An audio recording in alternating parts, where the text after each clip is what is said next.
Yesterday's friend, now today's enemy. Now, that was the story in U.S. relations with Saddam Hussein and Manuel Noriega. Add to that list yet another name, Gulbuddin Hekmatyar, the Prime Minister of Afghanistan. A man at the heart of terror in Afghanistan, a man pushed into power by U.S. tax dollars.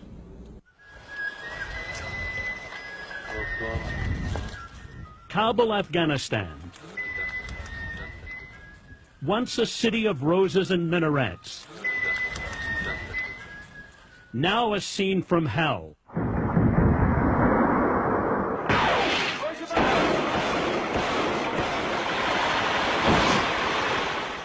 This is Kabul after the Soviet withdrawal. This is the Kabul of Afghan Prime Minister Gulbuddin Hekmatyar. Once the CIA's man, he is now turning Afghanistan into a terror nation. Hekmatyar is also into his second year of raining massive rocket and artillery attacks on the citizens of Kabul.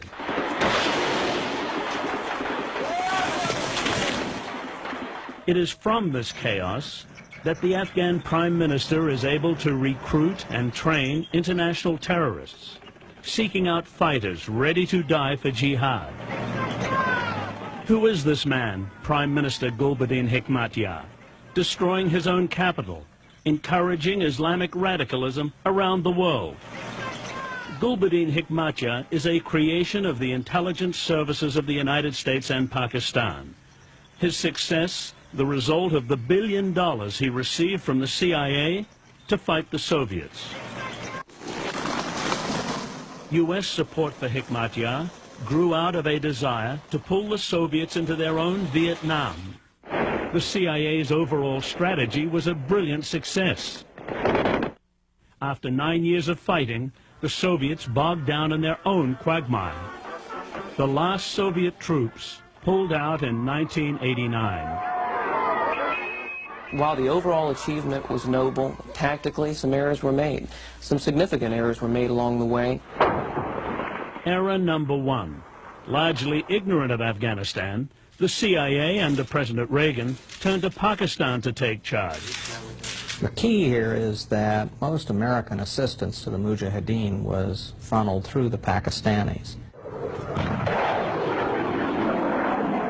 The Pakistanis showered Gulbuddin Hekmatyar with U.S.-provided weapons and sang his praises to the CIA. They had close ties with Hekmatyar going back to the mid-1970s. Hekmatyar's Islamic fervor played well with the fundamentalist powers of Pakistan. Their approach was that the assistance would be funneled to those groups that were fighting most effectively against the Soviets. They made the case that Hekmatyar's group was doing that. That was error number two, buying Pakistan's line that Hekmatyar was effectively fighting the Soviets. In 13 years, Hekmatyar scored no significant battlefield victories and sustained several serious losses. Gulbuddin is not a battlefield commander. He is a political leader, first and foremost. Error number three. Washington chose to ignore Hekmatyar's political agenda, his long-standing promotion of Islamic revolution and the use of terror. As early as 1981, Afghans from other resistance groups were coming to Washington and telling the stories of Gulbuddin's willingness to have people killed. They told this to government officials, to members of Congress, to anyone who would listen. It was really not a secret. The CIA turned a blind eye to Hekmatyar's human rights abuses, which were a matter of record. During this time, Hekmatyar made no secret of his contempt for the West, and the United States in particular. He's made anti-Washington, anti-United States comments for a number of years publicly. In 1985, Hekmatyar came to the United States on a CIA-paid trip, but he pointedly refused to meet President Reagan, the chief supporter of the Afghan resistance. Another key supporter of the Afghan resistance, Senator Gordon Humphrey, warned Secretary of State James Baker about Hekmatyar in a 1989 letter. Fervent support of Gulbuddin Hekmatyar is clearly not in the United States' interest should he emerge as the strongest player. Astonishingly, Hekmatyar kept the CIA on his side until January 1st, 1992, when the CIA's Afghan operation ended. The CIA admits there were concerns about Hekmatyar and the 6 other Afghan resistance leaders, but these concerns were set aside. A lot of them weren't people you'd invite home to dinner. The reality is that you had to make do with the strategic situation that you found in Afghanistan. Now, Hekmatyar has turned against the CIA. At his heavily fortified headquarters 15 miles south of Kabul, Hekmatyar told CNN that allegations of terrorism are a CIA plot against him. This was part of a propaganda plan against Afghan Mujahideen. Today, Hekmatyar continues to shell his capital with stockpiled weapons given him by the CIA. Despite the bombardment, Hekmatyar has yet to capture Kabul. It is here in the ruins of the historic Darul-Aman Palace, more than 5 miles southwest of Kabul, that Prime Minister Hekmatyar occasionally comes to the office. Despite his threats, promises and compromises, this is the closest the Premier has yet made it to the center of power. Did the U.S. have to back such a man? Were there other Afghans less despotic and more pro-Western?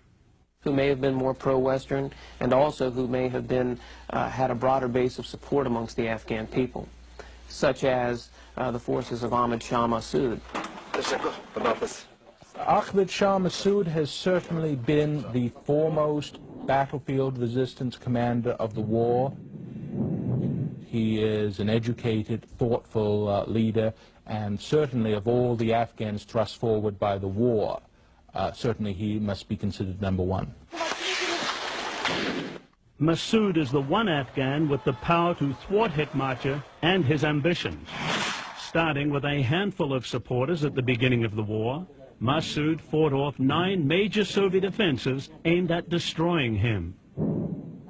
Yet, the CIA largely ignored Ahmedshah Massoud during the war. Despite pressure from Congress, despite pressure from the State Department, urging support for him. Massoud was too busy fighting the war to lobby for aid from the United States, and the Pakistanis did not trust his independence. But in the end, Massoud was so successful in fighting the Soviets that the Wall Street Journal called him the Afghan who won the Cold War. In the end, it was Massoud, not Hekmatyar, who liberated Kabul from the communists. His forces now control the key installations in the capital. Massoud told CNN he emphatically opposes Hekmatyar's terrorism and always has. From the first days of the war, Hekmatyar advocated terrorism. From the beginning, I was against terrorism. This argument was the origin of the split between us.